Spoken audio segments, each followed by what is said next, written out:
আসসালামু আলাইকুম। Walton cables presents world cup cabling এর সকলকে আমন্ত্রণ। প্রথমত টেলিভিশনে যখন আমি খেলা দেখছিলাম তখন লামিন ইয়ামালের গোলটা আমার কাছে অফসাইড মনে হয় নাই।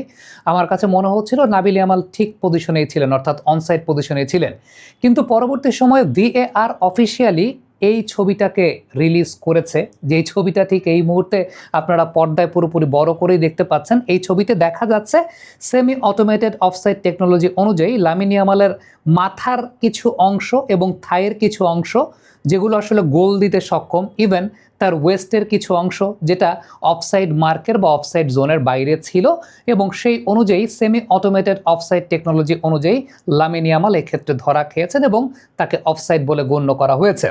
আবারও বলি, ইনিশিয়ালি যখন টেলিভিশনে দেখছিলাম তখন আমার কাছেও এটাকে অফসাইড মনে হয় নাই, কিন্তু সেমি অটোমেটেড অফসাইড টেকনোলজি আসলে এতটা নিখুঁত, এই বিশ্বকাপে কিন্তু এর আগেও আমরা এরকম ঘটনা দেখেছি।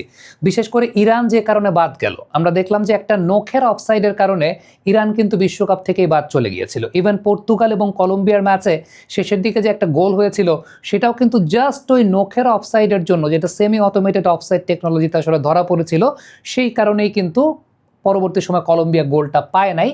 এক্ষেত্রেও লামিন ইয়ামালের গোলের ক্ষেত্রে ব্যাপারটা সেরকমই হয়েছে। এত সুন্দর একটা গোল, চমৎকার একটা ফিনিশিং সেই জায়গাটায়, কিন্তু ওই যে সেমি অটোমেটেড অফসাইড টেকনোলজি ছবিটা আপনারা বারবার দেখছেন, যে ছবিটাতেই কিন্তু পুরো বিষয়টা আসলে ক্লিয়ার হয়ে গেছে, যেটা ভিএআর অফিসিয়ালি তারা রিলিজ করেছে। আবারও বলি, এক্ষেত্রে আমরা কিন্তু কোনো কিছু নিয়ম বানাই না। অনেকে এই ব্যাপারটা নিয়ে দেখা যায় কনফিউজ থাকেন যে সব নিয়মকে আমরা জানি কিনা। এখানে সব নিয়ম আমাদের জানার বা না জানার কোনো কিছু নাই। আপনি যদি গুগল করেন, আপনি যদি ভিএআর এর ওয়েবসাইটগুলো চেক করার চেষ্টা করেন, আপনি নিজেও কিন্তু সেই জায়গাটা পেয়ে যাবেন। আমার মনে হয় যে এই ন্যূনতম লিটারেসি জ্ঞানটা যারা ইন্টারনেট ব্যবহার করেন তাদের আসলে থাকা উচিত। সো ব্যাপারটা এরকমই, লামিন ইয়ামালের অফসাইডটা যে কারণে অফসাইড বলে গণ্য হয়েছে, ইনিশিয়ালি আমার কাছে দেখো সেটাকে অফসাইড মনে হয়নি, কিন্তু সেমি অটোমেটেড অফসাইড টেকনোলজিতে অন্যান্য ঘটনাগুলোর মতো এই ঘটনা তো আসলে লামিন ইয়ামাল ধরা খেয়ে গেছেন। এখানে একটা ব্যাপার বলে নেওয়া ভালো যে মাঠে থাকা প্রত্যেকটা প্লেয়ারের শরীরে 29টা ডেটা পয়েন্ট থাকে, এবং সেই 29টা ডেটা পয়েন্ট থেকে প্রতি সেকেন্ডে 10,000টি সারফেস মেশ ডেটা পয়েন্ট সংগ্রহ করা হয়। তারপরে কিন্তু এই সেমি অটোমেটেড অফসাইড টেকনোলজিতে আসলে একজন প্লেয়ার অফসাইডে আছেন নাকি অনসাইডে আছেন সে ব্যাপারটা নির্ধারণ করা হয়ে থাকে। সো লামিন ইয়ামাল আনফর্চুনেটলি এই জায়গাটা অফসাইড ফাঁদে পড়ে গেছেন, এবং সে অফসাইড ফাঁদে পড়ে যাওয়ার কারণে তার গোলটা বাতিল করা হয়েছে, যেটা ইরানের ক্ষেত্রেও বাতিল করা হয়েছিল এবং পর্তুগাল কলম্বিয়া ম্যাচেও সেই গোলটাকে বাতিল করা হয়েছিল। এবারে আমাদের আগের ভিডিওটা যারা দেখেন নাই, লামিন ইয়ামালকে ফাউল করা হয়েছিল পেনাল্টি এরিয়ার ভেতরে, সেটা ফিফার কোন নিয়মে ফাউল করা হয়েছে সেই ব্যাপারটা বিশ্লেষণ করতে চাই। আবারও বলি, নিয়ম কিন্তু আমরা বানাই না, ফিফার ল বুকটা যেটা আছে আপনি চাইলে ফিফার ওয়েবসাইটে গিয়েও আসলে দেখতে পারেন। এই ন্যূনতম লিটারেসিটাও আসলে থাকা উচিত যে গুগল সার্চ করে আমি আসলে সেই জায়গাটা যেতে পারবো। অনেকে আছেন যে বলেন যে আসলে আমরা নিয়ম কি সব জানি কিনা বা বিষয়টা সেরকম কিনা। এখানে এটা নিয়ম সব জানার বা এরকম কোনো কিছু নাই, এটা আপনিও চাইলে সার্চ করে দেখতে পারেন। এক্ষেত্রে আসলে যে ব্যাপারটা ঘটেছিল, লামিন ইয়ামালকে ফাউল করার ক্ষেত্রে দুইটা ক্রাইটেরিয়া আসলে ফাউলের ক্ষেত্রে মিট করে। ফাউলের ক্ষেত্রে যে কতগুলো ক্রাইটেরিয়া আছে, কেয়ারলেস ফাউল অর্থাৎ কেয়ারলেস অ্যাটেম্পট, ডেঞ্জারাস অ্যাটেম্পট, আর একটা হচ্ছে রেকলেস অ্যাটেম্পট। এক্ষেত্রে যে বিষয়টা সেটা হচ্ছে দুইটা ক্রাইটেরিয়াকে মিট করেছে, একটা হচ্ছে ডেঞ্জারাস অ্যাটেম্পট আর একটা হচ্ছে কেয়ারলেস অ্যাটেম্পট।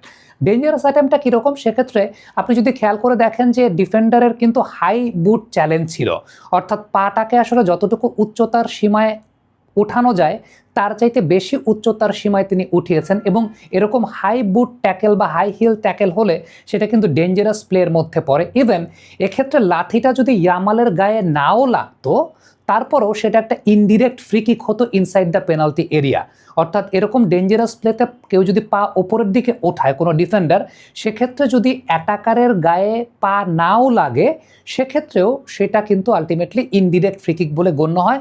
আর যেহেতু গায়ে পা লেগেছে, সো আলটিমেটলি এটা ডিরেক্ট ফ্রি কিক এবং পেনাল্টি এরিয়ার ভেতরের জন্য সেটা একটা পেনাল্টি বলে গণ্য হবে। Which is the world-class cable brand? Walton cables, নিরাপদ আগামী সংযোগ। দ্বিতীয়ত যে বিষয়টা, হ্যাঁ এখানে কিন্তু পুরো ব্যাপারটা আনইনটেনশনাল, অর্থাৎ ডিফেন্ডার যিনি ছিলেন তিনি কিন্তু ইন্টেনশনালি লামিন ইয়ামালকে লাথি মারেন নাই। কিন্তু ফিফার আইনে বলা আছে কেউ যদি আনইনটেনশনালিও এমন কোনো চার্জ বা এমন কোনো ট্যাকেল করে ফেলেন যেটা অপোনেন্ট টিমের অ্যাটাকারের জন্য ক্ষতির সম্মুখীন হওয়ার সম্ভাবনা আছে, সেটা কেয়ারলেস ফাউল প্লের অন্তর্গত হয়ে যায়। কেয়ারলেস ফাউল প্লের অন্তর্গত হয়ে যায়। এক্ষেত্রে যে লাথিটা মেরেছেন সেই লাথিটা ইন্টেনশনালি মারেন নাই, আনইনটেনশনালি মেরেছেন, কিন্তু আনইনটেনশনালি মারলেও সেটা কেয়ারলেস ফাউল প্লের অন্তর্গত এবং গায়ে লেগেছে। অ্যাটাকারের পূর্ণ স্বাধীনতা আছে, পূর্ণ রাইট আছে বলকে চেজ করা বা বলকে চার্জ করা। সো লামিন ইয়ামাল কিন্তু বলকে চেজ করতে গিয়েছিলেন এবং তার পূর্ণ স্বাধীনতা আছে। এক্ষেত্রে ডিফেন্ডারকে আসলে সতর্ক থাকতে হয় তার এমন কোনো কেয়ারলেস অ্যাটেম্পটের জন্য, যাতে অ্যাটাকার যিনি বলের জন্য চার্জে আসছেন তিনি ব্যথা না পান বা তার কোনো শারীরিক ক্ষতি না হয়। সো এক্ষেত্রে সেটা কেয়ারলেস ফাউল প্লের মধ্যে গণ্য হয়। তবে এখানে একটা ব্যাপার আছে, কেয়ারলেস ফাউল প্লে হলে সেটা কিন্তু কার্ডের কোনো অফেন্স না, অর্থাৎ সেক্ষেত্রে কিন্তু কার্ড বা কোনো কশন দেওয়া হয় না, যেমনটা এই ক্ষেত্রে কোনো কার্ড কিংবা কোনো কশন দেওয়া হয় নাই।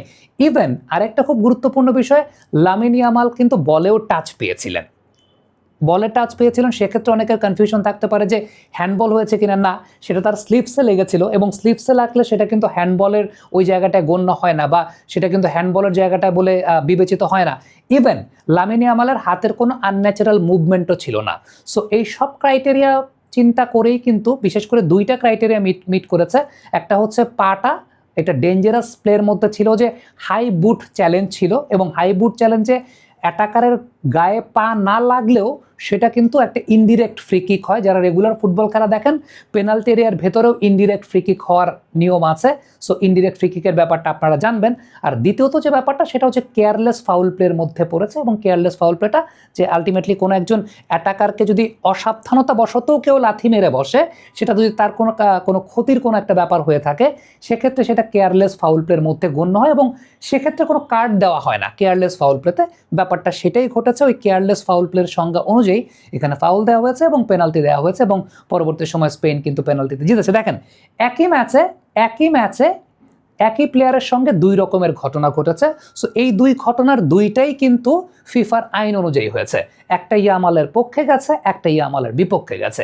এই জায়গাটায় আলটিমেটলি ধরেন কাউকে ফেভার দেয়া কিংবা কাউকে পার্শিয়ালিটি করা, এরকম কোনো ঘটনা এই জায়গাটায় according to law book, according to আইন, অ্যাকর্ডিং টু ফিফার যে রুলস রেগুলেশনস আছে সেই অনুযায়ী কোনো কিছু হয় নাই। হ্যাঁ, এখন আপনি প্রশ্ন তুলতে পারেন যে আইনে যেটা আছে সেটা কি আসলে ফেয়ার নাকি আনফেয়ার, সেই বিতর্ক আপনি করতে পারেন, সেই বিতর্ক চলতে পারে।